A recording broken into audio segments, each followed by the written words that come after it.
নমস্কার সবাইকে। গল্প আর গপ্পর আরেকটি পর্বে আপনাদের স্বাগতম। আজকের আমাদের পরিবেশনা লেখক শীর্ষেন্দু মুখোপাধ্যায়ের হাসি মজার গল্প নফরগঞ্জের রাস্তা। এই গল্পে সম্বন্ধ করতে আসা এক মেয়ে ফুলির কাকা ছেলের বাড়ি খুঁজতে গিয়ে নাজেহাল হয়ে পড়েন এবং সবশেষেই এক অচেনা লোকের কাছে পাত্র ও তার পরিবার সম্পর্কে জানতে পারায় সে তো বিয়ে ভাঙতেই উদ্যোগী হয়ে ওঠে। শেষে কি হয়? বিয়েটা কি হবে না তাহলে ফুলির? চলুন শুনে নেওয়া যাক মূল গল্প পাঠের সাথে। ফুলির কাকা রাস্তার এক অজানা লোককে উদ্দেশ্য করে বলে উঠলেন, মশাই, নফরগঞ্জে যাওয়ার রাস্তাটা কোন দিকে বলতে পারেন? অচেনা লোকটি বলে ওঠে, নফরগঞ্জে যাবেন বুঝি? তার বেশি কথা কি, গেলেই হয়। বেশি দূরের রাস্তাও নয়, নফরগঞ্জে একরকম পৌঁছে গেছেন বলেই ধরে নিন। বাঁচালেন মশাই, স্টেশন থেকে এই রোদ্দুরে মাইল পাঁচেক ঠ্যাঙাচ্ছি, তিনটে গা পেরিয়ে এলুম, এখনো নফরগঞ্জে টিকিটিও দেখতে পাইনি। আহা, বড্ড হয়রান হয়ে পড়েছেন মনে হচ্ছে। এই দাওয়াতে বসে জিরিয়ে নিন না কিছুক্ষণ, বেলা তো মোটে 12টা বাজে। চিন্তা নেই। আচ্ছা, তা না হয় বসছি, তা নফরগঞ্জ এখান থেকে কতটা দূর বলতে পারেন? অত উতলা হচ্ছেন কেন মশাই? এই মানিকপুর গাঁকে তো অনেকে নফরগঞ্জের চৌকাঠ বলেই মনে করে। তা নফরগঞ্জে কার বাড়িতে যাবেন মশাই? সে বলতে গেলে তো অনেক কথা বলতে হয়, গলাটাও শুকিয়ে এসেছে কিনা, তা একটু জল পাওয়া যাবে? বলেন কি, মানিকপুরে জল পাওয়া যাবে না? মানে মানিকপুরের জল যে অতি বিখ্যাত। এখানকার জলে কলেরা, সন্ন্যাস রোগ, আমাশয়, বেরি সব সারে। এই যে ঘটি ভরা জল ঢকঢক করে মেরে দিয়ে দেখেন দেখি 5 মিনিটের মধ্যে শরীরের বল ফিরে আসে কিনা। এই বলে ফুলির কাকা ঢকঢক করে জল খেলেন। বাঁচালেন মশাই, তেষ্টায় বুকটা কাঠ হয়ে আছে। তা মশাই, কেমন বুঝলেন জল খেয়ে? দিব্যি জল, হুবহু জলের মতোই। জলের মতো লাগলেও ও আসলে হলো জলের বাবা। একবার পেটে সেধ হলে আর উপায় নেই।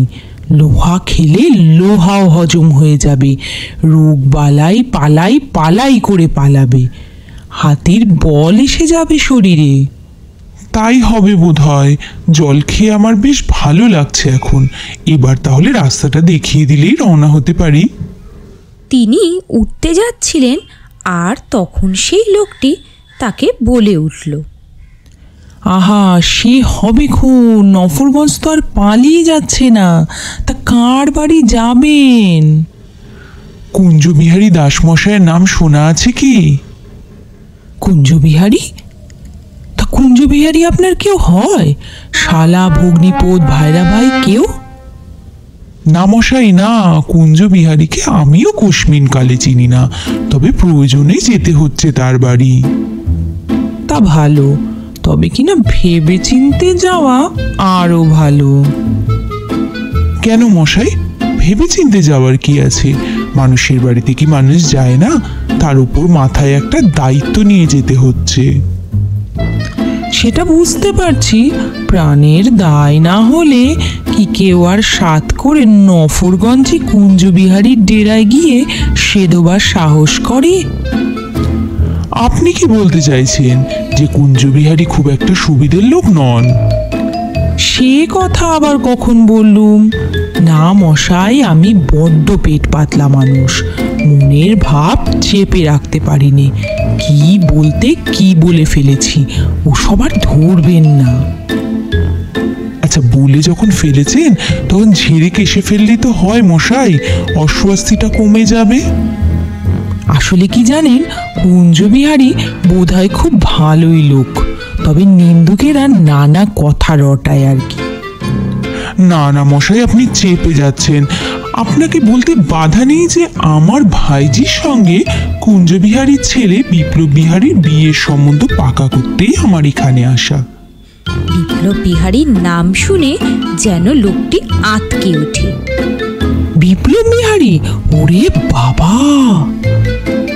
ফুলির কাকা ভয় পেয়ে গিয়ে বলল, অমন আঁতকে উঠলেন কেন মশাই? বিপ্লব বিহারী কি ছেলে ভালো নয়? শুনেছি সে ভালো লেখাপড়া জানে, এমএসসি পাশ করে আরো কি সব পড়াশোনাও করেছে, চাকরিও করে ভালো। তা হবে, কত কিছুই তো শোনা যায়। না, বড্ড মুশকিলে ফেলে দিলেন মশাই। ভাবগতিকটা মোটেই ভালো বুঝছি না। দাদাকে বারবার বললুম ফুলির বিয়ের সম্বন্ধ অত দূরে করো না, কিন্তু দাদা কি আর আমার কথা শোনার পাত্র? বেশ ফ্যাসাদেই পড়া গেল দেখছি। ও মশাই, একটু খুলে বলুন না, এখানে বিয়ে হলে আমার ভাইজিটা কি জলে পড়বে? ভাইজি আপনার, তাকে জলে ফেলুন ডাঙায় ফেলুন সে আপনার ইচ্ছে, কিন্তু আমি আর কথাটি কইছি না। তাহলে আর কি করা, যাই নিজের চোখে অবস্থাটা একটু দেখেই আসি। আহা, ও তো তারা কিসের, 2 মিনিট বসে যান। আমার মেয়েকে বলছি শশা দিয়ে 2টি মুড়ি মেখে দিতে। দুপুরবেলায় গেরস্ত বাড়িতে শুধু মুখে চলে গেলে যে অকল্যাণ হবে। ডাব পাড়তে গাছে লোক উঠেছে, এলো বলে ডাব খেয়ে মাথাটা ঠান্ডা করুন আগে। না মশাই না, দুপুর গড়িয়ে গেলে চলবে না, সেখানে যে আমার দুপুরে খাওয়ার নেমন্তন্ন। দেরি কিসের, সবে তো 12টা, কত বেশি নয়, কথা আছে। আগে ওই কথাটাই তো শুনতে চাইছি। এই কথা শুনে লোকটি কুঞ্জবিহারীর বিবরণ দিতে শুরু করলো। নফরগঞ্জের কুঞ্জবিহারী দাস সম্পর্কে জানতে চাইলে এ তল্লাটের গাছপালা গরু বাছুরকে জিজ্ঞাসা করলেও মেলা খবর আপনি পেয়ে যেতেন। এই 10-12 বছর আগে কুঞ্জগুন্ডা দিনে 3টে খুন না করলে জলস্পর্শ করতো না। প্রতি রাতে অন্তত গোটা 2 বাড়িতে ডাকাতি না করলে তার ঘুম হতো না। আর রাহাজানি তোলা আদায় কোন গুণটা না ছিল তার। তবে এখন বয়স হওয়াতে রোগ কিন্তু কমেছে। নিতান্ত দায়ে না পড়লে আর বিশেষ লাশ ফেলে না। তবে তার জায়গা এখন নিয়েছে ওই তার ছেলে বিপ্লব বিহারী। তফাৎ হচ্ছে বাপ মানুষ মারত দা কুড়ুল দিয়ে, আর ছেলে মারে বন্দুক পিস্তল দিয়ে। বলেন কি মশাই? দাদা যে বলল কুঞ্জবিহারী রীতিমতো ফুটাকাটা বৈষ্ণব, ভারী নিরীহ মানুষ। তার ছেলেটিও নাকি ভারী বিনয়ী আর ভীষণই সভ্যভব্য। তারা হাসালেন মশাই, আপনার দাদার চোখে নিশ্চয়ই চাল সে ধরেছে। এই যে আপনার মুড়ি আর ডাব এসেছে, রোদে তেতে পুড়ে এসেছেন, একটু খিদে তেষ্টা মিটিয়ে নিন তো। ফুলির কাকার তখন করুণ অবস্থা। তিনি বলেন, আর খিদে তেষ্টা? আপনার কথা শুনে খিদে তেষ্টা তো মাথায় উঠেছে। আহা, তা বললে কি আর চলে? তা ভাইজির বিয়ে দেওয়ার জন্য কি আর পাত্র জুটলো না? সেইটাই তো ভাবছি, দাদার তো দেখছি কাণ্ড জ্ঞানই নেই। তা কুঞ্জগন্ডা তার ছেলের বিয়েতে কত পণ নিচ্ছে? 2-4 লাখ টাকা তো হবেই। না মশাই, সেরকম তো কিছু শুনিনি। বরং দাদা একবার কথা তোলায় কুঞ্জবিহারী নাকি 2 হাত ধরে কেঁদে ফেলে। লোকটা নাকি বলেছে তাদের বংশে পণ নেওয়ার কোনো রেওয়াজই নেই। আপনিও বিশ্বাস করলেন সে কথা? আইনের ভয়ে প্রকাশ্যে না নিলেও গোপনে একটা বন্দোবস্ত হয়েছে ঠিকই। ধরে রাখুন 3 থেকে 5 লাখ টাকা তো হবেই। কিন্তু দান সামগ্রী দিতে সে বারণ করেছে। বলেছে দান সামগ্রী আবার কিসের? আমার ছেলে যদি তার বউকে প্রয়োজনের জিনিস কিনে দিতে না পারে তবে আর তাকে যোগ্য পাত্র বলে ধরা যায় না। হ্যাঁ, কথার মারপ্যাচ মশাই, কথার মারপ্যাচ। এখন ওসব বললে কি হয়? বিয়ের পর দেখবেন নানা ছুতোয় হরেক রকম ফিকির করে ঘাড়ে ধরে আদায় করবে। কুঞ্জবিহারীর বিবরণ শুনে ফুলির কাকা দুশ্চিন্তায় পড়ে যায় আর লোকটিকে উদ্দেশ্য করে বলে, আপনি তো আমাকে বড়ই টেনশনে ফেলে দিলেন মশাই। এখন এই বিয়ে কি করে ভাঙা যায় তাই ভাবছি। কথা একরকম পাকা হয়ে আছে, আজ দিন ঠিক করে নিয়ে যাওয়ার কথাই আমার। পুরুত মশাই অপেক্ষা করছেন, বড় মুশকিলে পড়া গেল। বিয়ে ভেঙে দেওয়াই ঠিক করে ফেললেন বুঝি? তাছাড়া আর কি উপায় আছে বলুন তো? আহা, শুনে বড় স্বস্তি পাচ্ছি, মেয়েটা বেঁচে গেল। তাহলে বরং আজ আর আপনার নফরগঞ্জে যাওয়ার দরকার নেই। বাড়ির পিছনে টলটলে পুকুরের জলে স্নান করে নিন। তেল, গামছা, সাবান সব আসছে ভিতর বাড়ি থেকে। তারপর দুপুরে 2টি ডাল ভাত খেয়ে একটু জিরিয়ে নিয়ে বাড়ি মুখো রওনা হবেন খন। পাবদা মাছের ঝাল, সরপুঁটির সর্ষে ভাপা, রুই মাছের কালিয়া, ঝিঙে পোস্ত, সোনামুগের ডাল, মুড়ি ঘন্ট, চাটনি আর পায়েস আছে। এতে হয়তো আপনার একটু কষ্টই হবে, তবু গরিবের বাড়িতে দুটো অন্নগ্রহণ না করলে ছাড়ছি না মশাই। বাপ রে, বলেন কি? এত দূরে এসে যদি ফিরে যাই তাহলে দাদা কি আর আমাকে আস্ত রাখবে? বিয়ে ভাঙতে হলে কুঞ্জবাবুর মুখের উপরেই কথাটা কয়ে আসতে হবে, তাতে প্রাণ গেলেও কিছু নয়। আর ভোজ খাওয়ার মতো মনের অবস্থাও আমার নয়, আমাকে এখনই রওনা হতে হবে। বলছিলাম কি, উত্তেজিত না হয়ে আর একটু বসুন।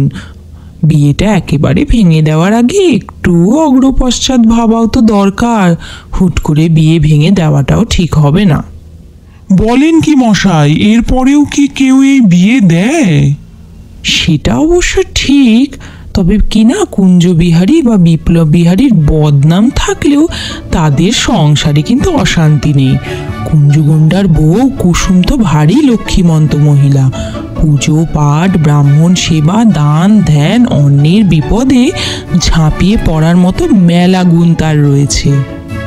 হ্যাঁ, এই যে বাঘের ঘরে ঘোগ। যে আগে বিয়ে হলে আপনার ভাইজি দুঃখে থাকবে না, কারণ বিপ্লব বিহারী বাইরে যেমনই হোক আসলে ছেলে হিসেবে তেমন খারাপ নয়। সন্ডা হলেও সে ফিজিক্সে MSc ফার্স্ট ক্লাস পেয়েছিল, তার উপর MBA। স্বভাবও ভারী ভালো, ভারী বিনয়ী, ভারী ভদ্রলোক। এই যে উল্টো গাইছেন মশাই। আহা, যার যা গুণ তা তো বলতেই হবে মশাই। আর কুঞ্জবিহারী সন্ডাগুন্ডা বটে, কিন্তু বৈষ্ণব তো। রোজ গেরিমাটি দিয়ে রসকলি কাটে, ভিখিরিদের খাওয়ায় জীব সেবা করে। গুণ কিছু কম নেই। আরে, এ তো ফের উল্টো চাপ। উল্টো চাপ নয় মশাই, মানুষের দোষের কথা শুধু বললেই তো হবে না, তার গুণের দিকটাও তো দেখা দরকার। কুঞ্জগুন্ডার আরো গুণ আছে নাকি? তার নেই, জীবনে কখনো 1 পয়সা কাউকে ঠকায়নি। একটি কালো টাকাও তার তহবিলে নেই। গরিব দুঃখীর জন্য প্রাণ দিয়ে করেন। গায়ে 4খানা পুকুর কাটিয়েছেন, অনাথ আশ্রমও খুলেছেন, স্বর্গত বাপের নামে অন্নসত্র দিয়েছেন। 2টো স্কুল তার পয়সায় চলে। দান ধানে লেখাজোখা নেই মশাই। তা যে বলেছিলেন লোকটা খুব খারাপ, খুনটুন করেন। আগে তাও করে থাকতে পারেন, তবে কি না খুনগুলো প্রমাণ হয়নি। অন্তত পুলিশের কাছে কোথাও রেকর্ড নেই। কেউ কেউ বলে ওই আর কি। না মশাই, থামুন, আমার মাথা ঘুরছে। এবার রওনা না হলেই নয়। ব্যস্ত হবেন না, কষ্ট করে যাওয়ার দরকার নেই। স্বয়ং কুঞ্জবিহারী এসে বাড়িতে বসে আছেন। এসব কি বলছেন? কুঞ্জবিহারী এখানে এসে বসে আছেন, এর মানে কি? আগে ব্যাপারটা একটু গোলমেলে। কিরকম কিরকম? এ গায়ের নাম মানিকপুর নয়। তাহলে? আপনি আতাগঞ্জ পেরিয়ে ডানহাতি রাস্তা ধরে ফেলায় একটু ঘুরপথে ঝালাপুর হয়ে সোজা নফরগঞ্জেই এসে পড়েছেন। সোজা মানিকপুর হয়ে এলে রাস্তা 2 মাইল কম পড়তো। আর এই বাড়ি? আগে এটা কুঞ্জবিহারী দাসের বাড়ি। আমি হলুম গিয়ে তার ভাইরা ভাই নবকুমার হাজরা। হো, তাই বলুন। আজকের এই গল্প পাঠটি আপনাদের কেমন লাগলো তা অবশ্যই আপনারা কমেন্টের মাধ্যমে আমাকে জানান। আর যদি এই গল্প পাঠটি ভালো লেগে থাকে তাহলে আমার চ্যানেল গল্প আর গপ্পকে সাবস্ক্রাইব করে দিন। এই মুহূর্তে আপনারা যারা আমার গল্প শুনছিলেন তাদের সবাইকে অসংখ্য ধন্যবাদ। আপনারা সবাই ভালো থাকবেন, সুস্থ থাকবেন।